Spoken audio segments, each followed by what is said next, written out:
Let's go to the NFL and the San Francisco 49ers. Very exciting time. Mike Evans has returned to practice. He is, remember, he was injured last year in Tampa. He returns to the practice field. He's been unguardable, according to Kyle Juszczyk. Here's the 49ers fullback on his new wide receiver teammate. Mike has been so impressive, and that's saying so much because we were expecting so much. You know, this is a guy, you know, we all say he's a bona fide Hall of Famer. What was it, 9 or 10, 11 straight 1,000-yard seasons. So, like, your expectations are already high, and I feel like he's already exceeded that. He has been unguardable at practice. Red zone has been an absolute problem. And what a great guy, like what a great teammate. I think everyone has already enjoyed his presence so much, and I think he's going to be an incredible leader for that room, and it's hard to imagine a better addition than Mike has been so far. Well, they've got great, old, brittle, expensive players, and he's another one. So that's what he is, and I like him a lot. They got Kittle. Hopefully Ricky Pearsall can stay healthy because he's a stretch the field guy. He is twitchy. I like that trio, Kittle, Evans, Pearsall. Problem is, like you said, McCaffrey's old, Trent Williams is old, Evans is old, Kittle's getting up there. Greenlaw. Injuries. Yeah. I don't know. I mean, if you had to ask me a team that made the playoffs that won't, I would probably go Niners. Yeah, same. J-Mac with the news. All right, let's get into it. The general sentiment around the San Francisco 49ers is quite positive at the moment, and I want to unpack that. But as always, before we dive into the thick of it, I have to put in my standard request for all you 49ers faithful out there. Please, I cannot stress this enough, make sure you are subscribed to the channel and that you are watching these videos in their entirety. That is, without question, the single most impactful action you can take to help this channel grow and allow us to continue having these fair, level-headed, and sincere conversations about your team. Your support genuinely means the world and it makes a monumental difference, so I am truly grateful for it. Now, let's get down to business. We all know that Mike Evans is a tremendous wide receiver, a future Hall of Famer without a doubt. He's clearly not in the prime of his career anymore, that much is obvious, but he is now in a situation where he will be playing under one of the most brilliant offensive minds he has ever encountered. If you are an offensive skill player and you have the opportunity to go to San Francisco, to play with a precise quarterback and be coached by Kyle Shanahan, you have essentially arrived at a football utopia. It is the pinnacle of offensive environments.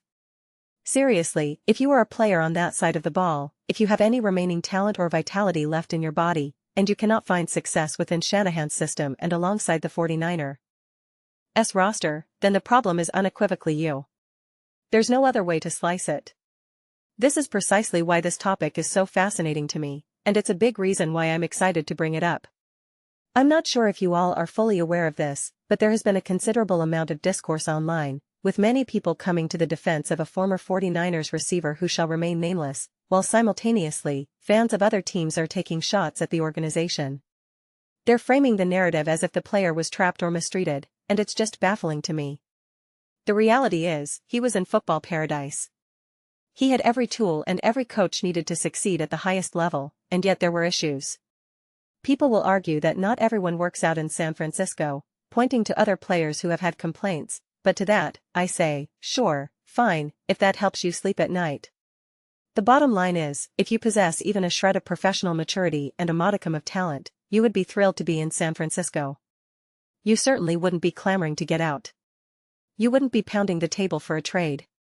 Of course, there are other great destinations in the league, Los Angeles being an obvious example, but if you find yourself in a setup as good as the one the 49ers offer and your immediate reaction is to demand an exit, then there is a fundamental problem with your approach to the game. There is a serious, deep-seated issue. If you are an offensive player and you cannot coexist and collaborate with Kyle Shanahan, then the issue is not with the coach, but with you. And now, we have Mike Evans, a player who is undeniably at the tail end of his illustrious career. He could have secured a lucrative contract from virtually any team in the league. He chose to leave Tampa Bay, his longtime home, and relocate across the country. In many ways, this move represents one final, grand adventure for him.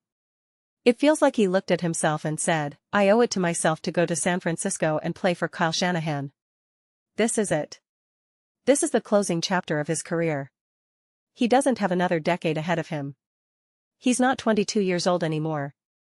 This upcoming season alone could very well be his swan song. Perhaps if it goes exceptionally well, he might have one more year left in the tank, but we are in the final pages of his book. He made a deliberate choice. It's not as if San Francisco blew him away with an astronomical offer that he simply couldn't refuse. They paid him well, sure, but this wasn't just about the money. He could have chased a final massive payday elsewhere, and honestly, I would have respected that too. He's earned his ring, he's played with Tom Brady, and he has every right to secure the bag and ride off into the sunset. But he didn't do that. He chose to go to a place where he would have to work, a place known for its demanding standards. He chose paradise. That is the key point here. That is the headline. When this move first happened, I immediately thought about what it said about his former team and his former quarterback. The fact that a player of his stature, a long-term fixture of a franchise, essentially chose to leave for what was likely a similar contract offer speaks volumes.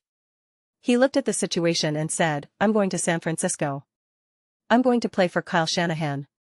I'm going to have Brock Purdy throwing me the ball. Mike Evans is not foolish. He is not an emotional, immature youngster who doesn't understand the business. That was a different receiver we're thinking of. Mike Evans knows exactly what he is doing.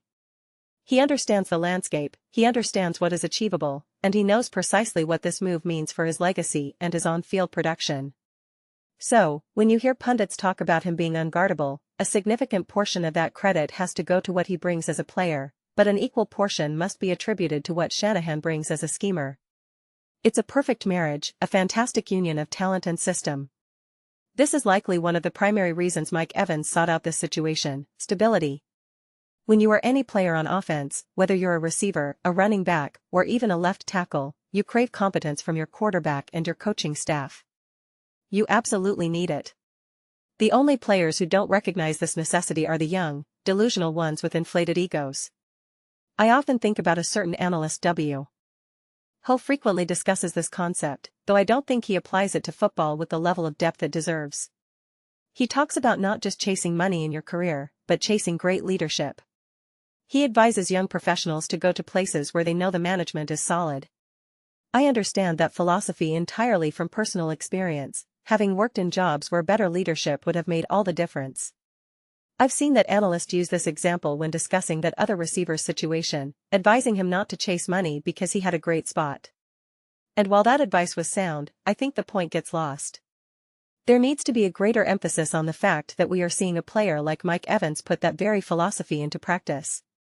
He is living out the advice that is given to young broadcasters and professionals: go to a place with great leadership. We are witnessing him execute that plan, and for that, the 49ers deserve immense credit. Kyle Shanahan deserves credit for cultivating that environment. Even Brock Purdy deserves a degree of credit for being a quarterback that a veteran receiver wants to play with. That is the narrative I want to see highlighted, rather than the constant, tired refrain about the team being old and brittle. Every fan knows that at any given moment, the injury bug can strike. You all understand that better than anyone in the media or on YouTube. You know that the loss of a key defensive player is directly linked to not winning a Super Bowl. You feel it in your bones. You understand it intrinsically.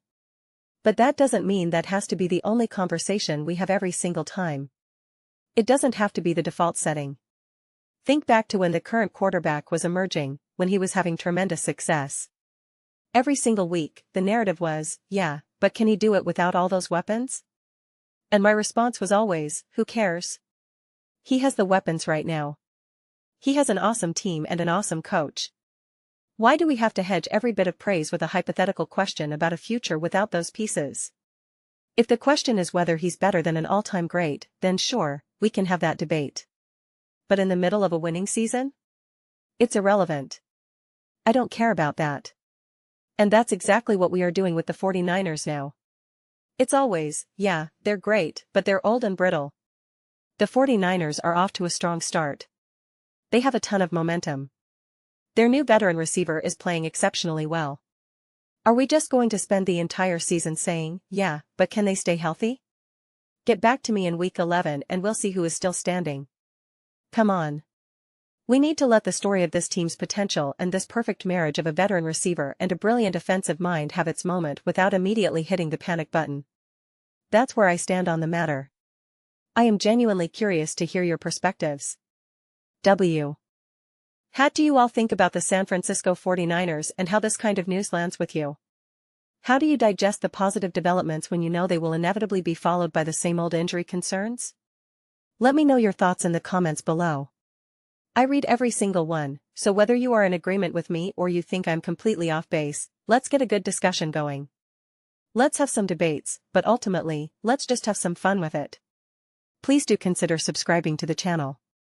We are building a fantastic community here, and I truly love seeing you be a part of it. I want to build something that we all feel connected to, something we are all excited to be part of. I believe we are well on our way.